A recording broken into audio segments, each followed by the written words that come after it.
Hey guys, this is Dan with Dry Rub, and I want to talk about how to install your Dry Rub medium. It's very easy to use. Basically all you do is you start by taking the hood, the headrest hood, and draping it over the headrest of your vehicle, just like that. At the bottom of the seat, there's an anchor. All you do is tuck that into the crease of your seat so it stays in place while you're driving. Tuck that in right here.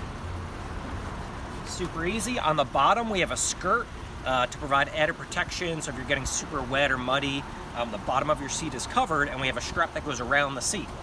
So, all you do is you take that strap, wrap it around the back of your seat, and hook it to the bottom. Now you're in business. So, what did that take? 30 seconds or so to put on. Super easy to put on. To take off, just reverse it. It's even faster. The way to take care of your Dry Rub is to throw it in the washing machine whenever it gets a little funky and just hang it dry. It'll air dry in a few hours or overnight at most. So that's it. If you have any questions, let us know. Otherwise, thanks for watching.